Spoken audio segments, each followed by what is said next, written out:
వెంకటరెడ్డి గారినో మా ప్రొఫెసర్ లక్ష్మి గారినో మా లక్ష్మి గారినో లేదా లక్ష్మణ గారినో పెద్దలందరినీ కూర్చొని మాట్లాడి ఈ విద్యా వ్యవస్థను నేను ఒక అద్భుతమైనటువంటి రీతిలో నేను అన్న మార్పు అన్న కదా, ఆ మార్పుకు అనుగుణమైన విధి విధానాలు పబ్లిక్ పాలసీ తయారు చేయడానికి ముఖ్యమంత్రికి టైం ఉందా? ఈ డజంట్ హ్యావ్ టైం. నాకు డౌట్, కోదండరామ్ గారు బహుశా వారు మాట్లాడినప్పుడు వారు చెప్తారేమో నేను అనుకుంటున్నాను. Because is closely associated with the government కాబట్టి వారన్నా చెప్పాలి. పెద్దలు, విద్యావేత్త, చదువుకున్న ఆయనతో పాటు ఉన్నారు కాబట్టి కనీసం ఆయనతో చర్చ చేసి ఉంటాడు. I don't think so. If that is so there would have been a policy of education today. Why would it require for MV Reddy garu or బాలల హక్కుల పరిరక్షణ వేదిక to conduct this seminar? Why is the government being education minister, also the chief minister, budget కోసం ఎందుకు వెంపర్లాడాలా? ఒక policy ఉండదా? 2 ఏళ్ళు అయిపోయింది, ఇంకెప్పుడు చేస్తావు? మెస్సీతో ఫుట్బాల్ ఆడడానికి నీకు 100 కోట్ల రూపాయలు ఖర్చు పెడతావు. మిస్ వరల్డ్ పట్టుకొచ్చి పోటీలు పెట్టి 100 కోట్ల రూపాయలు ఖర్చు పెడతావు. ఒక పబ్లిక్ పాలసీ తయారు చేయడానికి ఎంవీ రెడ్డి అని అడిగితే దేశంలో ఉన్న పెద్దోళ్ళందరినీ పట్టుకొచ్చి పరిశోధించి అద్భుతమైన పాలసీ తయారు చేసి పెడతాడు. There is no policy. You're talking about budget, there is no policy. There is no policy in this government. దురదృష్టం. మార్పు అని అధికారంకి వచ్చిన తర్వాత మార్పు ఆచరణలో కనబడతలేదు అనేటువంటిది బాధ కలిగేటువంటి అంశం. నేను రాజకీయాలు మాట్లాడలేదు, but I'm really concern about the education sector. ఒక పేదవాడి ఇంటికి నుంచి వచ్చిన వాడిగా అజరుద్దీన్ గారికి మీరు ఎమ్మెల్సీ కాకపోయినా మీరు మంత్రి పదవి ఇచ్చిండ్రు జూబ్లీహిల్స్ లో ఓట్ల కోసం. మా కోరన్న నాకు ఎందుకు అయ్యారు మంత్రి పదవి? Education minister. ఈ సెమినార్లు ఉండవు, అప్పుడు అవసరం ఉండవు. ఎడ్యుకేషన్ మంత్రి చేయరండి. ఎమ్మెల్సీ లేకుండా అజరుద్దీన్ జూబ్లీహిల్స్ ఓట్ల కోసం మీరు మంత్రిని చేస్తారు. మరి విద్యా వ్యవస్థను బాగు చేయాలంటే ఒక విద్యావేత్త ఉండాలా. అటువంటి విద్యావేత్త నా పార్టీలోనే ఉన్నాడు. నేను పొద్దున్నేస్తాను పేరు వాడుకుంటున్నా. ఏడబడతాడు ఆయన పేరు, పాపం మాటలు వాడుకుంటున్నారు, రాజకీయ లబ్ధి పొందాలని ప్రయత్నం చేస్తున్నారు. మరి ఎందుకో విద్యాశాఖ మంత్రి చేయరు? ఆయన అడగడు. మాకు తెలిసి ఇప్పటి నుంచి కాదు, మూమెంట్లో నుంచి ఉన్నాం కాబట్టి ఆయన అడగకపోయినా మరి మనమంతా అడుగుతున్నాం. చేయి దమ్ముంటే అదరుద్దీన్ని ఎట్లా వేసినావు రేపు పొద్దుగాల చేయి, మేము ఆయనతోనే కొట్లాడతాం. ఇస్తావా ఇయ్యవా 20% అని ఆయనతోనే కొట్లాడతాం. What nonsense is this? ఇంకా 3 మంత్రి పదవులు ఖాళీగా ఉన్నాయి. విద్యాశాఖ మంత్రి బుడ్డి, సారీ స్లాంగ్ అమ్మ, నీ కింద పెట్టుకుంటావు, నీకు రివ్యూ చేసే టైం ఉండదు. ఇంగ్లీష్ని ఇంగ్లీపీస్ అంటాడు విద్యాశాఖ మంత్రి అవుతాడా? మీరు చెప్పరు తల్లి. ఇంగ్లీషును ఇంగ్లీపీసు భాష అన్నోడు ఈ పేదింటి బిడ్డలకు, బీసీ ఎస్సీ ఎస్టీ వర్గాలకు, మైనారిటీ వర్గాలకు ఇంగ్లీష్ భాషతో ఒక నాణ్యత కలిగినటువంటి ఒక విద్యను అందించేటువంటి చిత్తశుద్ధి, కన్విక్షన్, కమిట్మెంట్ ఉంటుందా? ఒక్కసారి ఆలోచించండి. He has audacity to go to Harvard university. 100 కోట్ల రూపాయలు ప్రజాస్వామ్యం ఖర్చు పెట్టి హార్వర్డ్ యూనివర్సిటీ నేర్చుకొని వస్తాడట. ఇక్కడున్నోడు మాత్రం ఇంగ్లీష్ నేర్చుకోవాలట, ఇంగ్లీష్ వద్దట. What a contradiction, what a hypocrisy, what a mockery. 1000 కోట్ల రూపాయలు కదా, 3 లక్షల కోట్ల రూపాయలు. అడ్డమైనాటికి సంపద ఉన్నప్పుడు విద్యకు ఎందుకు సంపద ఉండదు? నేను 2-3 విషయాలు మీ దృష్టికి తీసుకొస్తాను.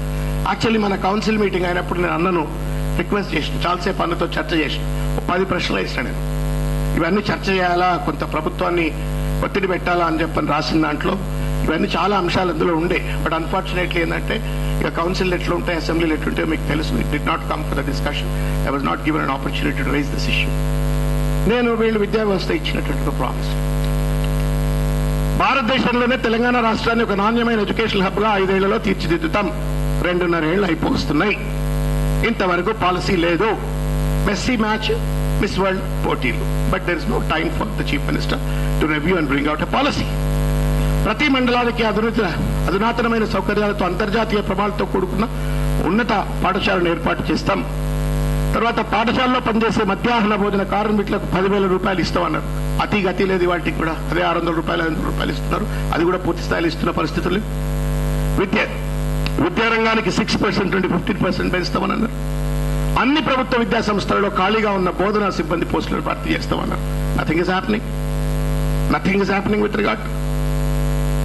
మూసివేతబట్టు గురైనటువంటి స్కూళ్లను మూసివేస్తామన్నారు. ఇవాళ యంగ్ ఇండియా రెసిడెన్షియల్ స్కూల్స్ అని చెప్పారు తమాషా.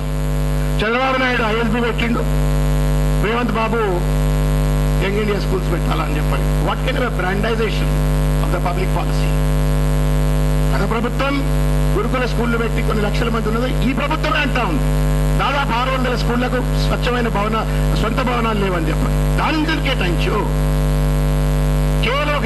స్కూల్స్ క్రియేట్ చేసి చంద్రబాబు నాయుడు ఐఎస్బి, నేను యంగ్ ఇండియా స్కూల్ అని చెప్పినటువంటి రీతిలో ఒక బ్రాండ్ కోసం, రాజకీయ లబ్ధి కోసం ఇవాళ ఈ ప్రభుత్వం ఆలోచిస్తున్నట్టుగా కనబడతా ఉంది.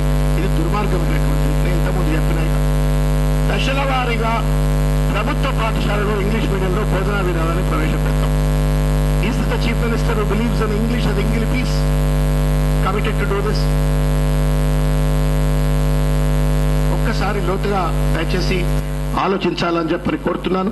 దాదాపు 1244 ఎడ్యుకేషన్ ఆఫీసర్స్, ఎంఈఓస్ కావచ్చు, డిఓస్ కావచ్చు, ఇవన్నీ కూడా ఖాళీగా ఉన్నట్టు చెప్తా ఉన్నారు.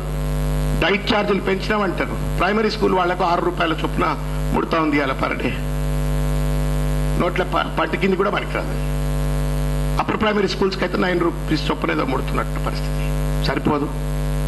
ఈ రకంగా ఒక దోపిడీ వ్యవస్థకు ఈ ప్రభుత్వం పునాదులు వేస్తున్నట్టుగా కనబడతా ఉంది. విద్యా వ్యవస్థను సంస్కరించాలా, పేద విద్యార్థులకు ఉచితమైన నాణ్యం. ఆ తల్లి మంచి మాట చెప్పింది. Why is that this governments cannot give free education? ఒక్కసారి ఈ గవర్నమెంట్ ప్రైవేట్ డిస్పారిటీ చూస్తే, పేదోడు బతకడానికే వీల్లేదు, వాడు చదివే అవసరం లేదన్నట్టు ఉంటుంది.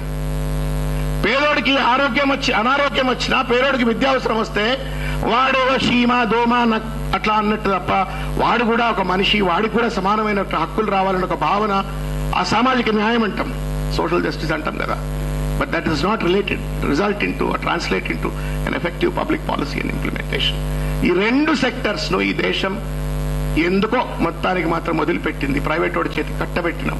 ఇవాళ ఒక దోపిడీ వ్యవస్థ, ఉన్నోడు పేదోడు వ్యత్యాసాలు పెరగటానికి, ఉన్న కులం లేని కులం వ్యత్యాసాలు పెరగటానికి ఈ 2 సెక్టర్స్ ను ఇవాళ పాలక వర్గాలు ఎవరన్నా కానివ్వండి పూర్తిగా కూడా వివక్ష గురి చేసిన పరిస్థితి. You do better. కేసీఆర్ గారు ముస్లిం రెసిడెన్షియల్ స్కూల్స్ అని, లేకపోతే గురుకుల్ స్కూల్స్ అని చెప్పి 1000 స్కూల్స్ ఓపెన్ చేసింది. You want open more, you open.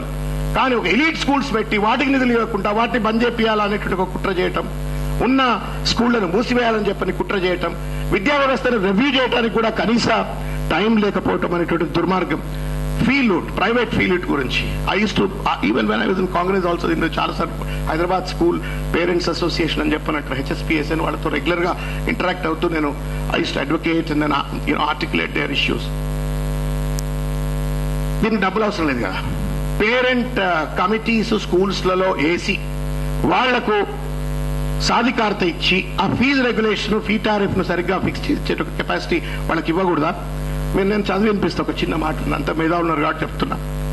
Corporate విద్యా వ్యవస్థలపై తల్లిదండ్రులు, విద్యాశాఖ, రిటైర్డ్ న్యాయవాదులు మరియు పోలీసు అధికారులతో విజిలెన్స్ కమిటీలు ఏర్పరిచి ఎప్పటికప్పుడు విద్యా నిబంధనల అమలు తీరు, విద్యా ప్రమాణాలు, ఫీ నియంత్రణ తదితర అంశాలపై నిరంతర పర్యవేక్షణ చేస్తామని 2018 రాసుకున్నాం మేము. I wanted chief minister please, ఆయన కోదండరామ్ గారు అయినా చీఫ్ మినిస్టర్ అయినా దయచేసి చదవండి. ప్రజలకు ఏం వాగ్దానం చేసినారు మీరు, ఎక్కడ లోపం ఉన్నది? పేరెంట్ కమిటీలు వేయడానికి అయితే డబ్బు అవసరం లేదు కదా. కాబట్టి ఇట్లా ఫీ రియంబర్స్మెంట్ సొమ్ము 10,000 కోట్లు, మరి వాడు చదివేట్లా చెప్పాలి కాలేజ్. ఈ రకంగా ఒక దుర్మార్గమైన రీతిలో ప్రభుత్వం వ్యవహరిస్తా ఉంది. అన్న నేను చాలాసార్లు చెప్పిన వెంకటన్న, మీరు ఏదైనా స్కూల్కి పోయినా ఎక్కడినా పోయినా నేను వస్తా అని చెప్పండి. మీ గొంతుకగా రాజకీయాలకు అతీతంగా ఈ ప్రభుత్వం పైన ప్రశ్నించడానికి, ఒక ముళ్ళుగర్రగా మారడానికి తప్పనిసరిగా మీ చేతిలో ఒక ఆయుధంగా, మీ గొంతుకగా నేను పనిచేస్తాను అని చెప్పని తెలియజేస్తూ, మీ గొంతుగా నేను కౌన్సిల్లో వచ్చే సమావేశాల్లో కూడా నేను లేవనెత్తానని చెప్పి తెలియజేస్తూ, నాకు ఈ అవకాశం ఇచ్చినటువంటి పెద్దలు వెంకటరెడ్డి గారికి హృదయపూర్వకంగా ధన్యవాదం. మీ అందరికి కూడా I'm really feeling inspired. Politics లో ఉన్నవాడే కొట్లాడుతాడు, ఏం సంబంధం లేదు. ఆ అమ్మాయికి ఏంది, ఏం సంబంధం, ఆ తల్లికి ఏం సంబంధం, వీరందరికీ ఏం సంబంధం, రాజకీయాలు ఏమేమిలో. కానీ ప్రజలు బాగుండాలా, పేదోళ్లు బాగుండాలా, ఈ దేశం బాగుపడాలా, ఈ రాష్ట్రం బాగుపడాలన్న ఒక చింతనతోటి, స్వార్థం లేని చింతనతో మీరు పనిచేస్తున్న తీరు చూస్తే మీ అందరికీ శిరస్సు అని ఒక్కసారి హృదయపూర్వకంగా నమస్కారం తెలియజేస్తూ ధన్యవాదాలు. Thank you. Thank you sir.